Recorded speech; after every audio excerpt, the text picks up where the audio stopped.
வணக்கம் ஸ்டூடெண்ட்ஸ். முக்கிய தகவல், புக்கு மாறுதா அப்படிங்கிறது ஒரு கேள்வி. ஆமாம்னு சொல்றதுங்கிறத விட வருஷம் மாறிட்டு தான் இருக்கு. என்ன சார் சொல்றீங்க அப்படின்னா, ஏதாவது ஒரு டாபிக் எடுத்துட்டு ஏதாவது ஒரு டாபிக் சொல்லிட்டு தான் இருப்பாங்க. ஒவ்வொரு பருவ புக்காகட்டும், எந்த ஒரு புக்காகட்டும். சொல்ல வந்த விஷயம் என்ன, 10th புக் வந்து அடுத்த முறை மாறுறதா ஒரு தகவல் வந்துட்டு இருக்கு.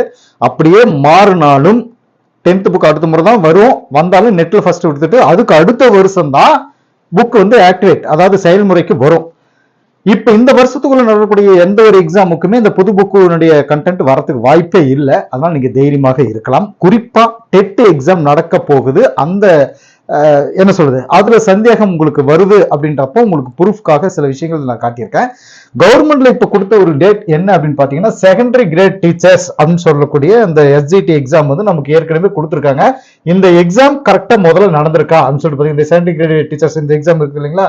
சோ இதுல வந்து என்ன சொல்லியிருக்காங்க அப்படின்னா, இவங்க ஏற்கனவே சொன்னது கரெக்டா நடந்திருக்கான்னு பாத்தீங்கன்னா, எஸ்ஜிடி எக்ஸாம் வந்துட்டு பாத்தீங்கன்னா பிப்ரவரி மாசமே கொடுக்குறேன்னு, அதாவது ஜனவரி மாசமே வந்துட்டு டென்டேட்டிவ் மந்த் நோட்டிபிகேஷன் கொடுத்துட்டு எக்ஸாம் வந்து ஏப்ரல்ல வைக்கிறதா சொல்லியிருந்தாங்க. பட் அது என்னன்னா ஒரு மாசம் பின்னாடி தான் போயிருக்கு. இது பாருங்க, ரொம்ப நாள் பெரிய அளவுக்கு இல்லை. 9/2 அன்று வெளியிடப்பட்டு விண்ணப்பதாரர்கள் விண்ணப்பங்களை பதிவேற்க 15/3 மாலை 5 மணி வரை அப்படின்னு சொல்லிட்டு அந்த டேட்டை மாத்திட்டு 20ஆம் தேதிக்கு எக்ஸ்டெண்ட் பண்ணாங்க. சோ நோட்டிபிகேஷன் அவங்க சொன்ன மாதிரி பாத்தீங்க அப்படின்னா 9/2 கொடுத்திருக்காங்க. எப்போ ஜனவரி 1ஆவது மாசம் கொடுக்க வேண்டியதை 9/2 2ஆவது மாசம் கொடுத்திருக்காங்க. அப்போ இந்த வருஷம் நடக்கக்கூடிய 2024 டெட் பேப்பர் 1 பேப்பர் 2 வந்து ஏப்ரல்ல கொடுக்க வேண்டியதாக இருந்தால் கண்டிப்பாக மே மாசம் நிச்சயமாக வந்துடும். ஏப்ரல் மே, சரிங்களா. அதே மாதிரி அசிஸ்டன்ட் ப்ரொஃபசர் எக்ஸாமும் இந்த டேட்ல இந்த பிப்ரவரி மாசம் சொல்லியிருந்தாலும் கூட பின்னாடி அவங்க கொடுத்துட்டாங்க. அப்ப சொன்னபடி போன 2 எக்ஸாம் ஆனுவல் பிளானர் படி நடந்துட்டு வந்துட்டு இருக்கு. அப்ப அடுத்த முறையும் இந்த பேப்பர் 1 பேப்பர் 2ங்கிறது ஏப்ரல்ல கொடுக்குறேன்னு சொன்னாலும் அதுக்கப்புறம் ஒரு மாசம், அந்த ஒரு மாசங்கிறது பெரிய விஷயம் கிடையாது. இப்ப ஜனவரியில கொடுத்தா ஜனவரி 1ல கொடுத்தாதானே அந்த இன்னொரு மாசத்துக்கு டிஃபரெண்ட் ஒரு மாசம் ஆகும். ஆனா இவங்க கொடுக்குறது பாத்தீங்கன்னா 9/2 கொடுத்துருக்காங்க அப்படின்னா ஸ்டார்டிங்ல கொடுத்துருக்காங்க. அப்போ ஏப்ரல்ல அவங்க சொல்றது வந்து மேல கொடுத்தாலும் கூட நமக்கு மிஞ்சி போன ஒரு 20 நாள் 25 நாள் வித்தியாசம் இருக்கும். பட் எக்ஸாம் கண்டிப்பாக நடக்கும். ஸ்கூல்ல புக்கு மாறினாலும் இந்த முறை எக்ஸாமுக்கு அது எந்த பாதிப்பையும் தராது. புக்கு வந்து ஆக்டிவேஷன், அது செயல்முறைக்கு வர்றதுக்கு வந்து இன்னும் ஒரு வருஷம் டைம் எடுத்துக்குவாங்க.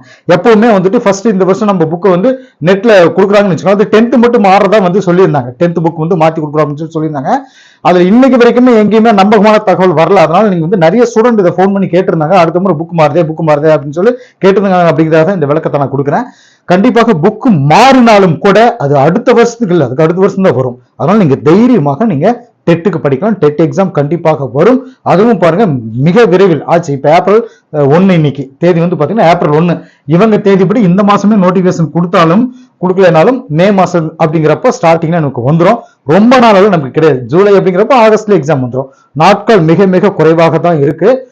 எல்லாமே அவங்க சொன்னபடிதான் போயிட்டு இருக்குது. இப்ப எஸ்ஜிடி எக்ஸாம், யூஜிடிஆர்பி எல்லாமே அதாவது ப்ராசஸ் தான் போயிட்டு இருக்கு. இந்த ஸ்டார்டிங் ஸ்டேஜ்ல நம்ம டெட் எக்ஸாம் எழுதிட்டு அடுத்து யூஜிடிஆர்பி அந்த SGT exam paper 1 SGT exam எழுதியும் நம்ம பாஸ் பண்றதோட வழியை பார்ப்போம்.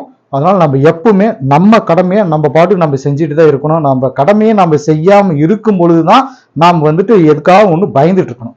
நம்ம கடமையை நம்ம செய்யற வரைக்கும் யாருக்கும் எதுக்கும் பயப்பட தேவையில்லை. அந்தந்த ப்ராசஸ் அதாவது நடந்துட்டு தான் இருக்கும். எதுவுமே எங்கேயுமே நின்னதாக இல்லை. அதனால நீங்க எதற்காகவும் பயப்பட வேண்டாம், தைரியமாக இருங்க.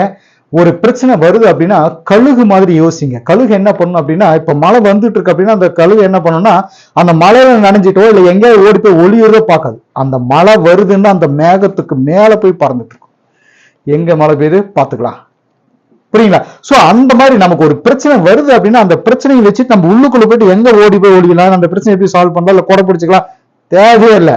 அது மேல போய் நின்று பார்த்து யோசிச்சு பாருங்க. இதெல்லாம் நான் படிக்கிறேன் சார், எனக்கு வேலை கிடைக்குமா? கண்டிப்பாக கிடைக்கும். அதான் இப்ப சொல்ல வர ரிசல்ட். இப்ப எத்தனை பிரச்சனை ஓடிட்டு இருக்கு, இத்தனை பிரச்சனை நடுவில் நமக்கு வேலைக்கு கொஞ்ச நாள் யோசிச்சு பாருங்க. அந்த ப்ராசஸ் அதாவது போயிட்டு தான் இருக்கு. நம்ம என்ன பண்ணாலும் எந்த ஒரு வேலைக்காக இருந்ததில்ல. நாம என்ன பண்றோம், படிக்கிறோம், போஸ்டிங் வாங்குறோம். அந்த பாயிண்ட் ஆஃப் வியூ மட்டும் யோசிப்போம்.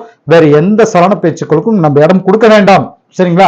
இதனால பிரச்சனை, அதனால பிரச்சனை, இப்படி போஸ்டிங் சம்திங் எதை பத்தியும் யோசிக்காதீங்க. கழுகுமா யோசிங்க. ஒரு பிரச்சனை இருக்குன்னா அதை விட்டுட்டு அதுக்கு மேல நீங்க பறந்து போய் படிக்கிற வேலையை பாருங்க. உங்க கடமையை நீங்க செய்யுங்க. கண்டிப்பாக எதுவாக இருந்தாலும் பின்னாடி பார்த்துக்கலாம். Okay students, thank you.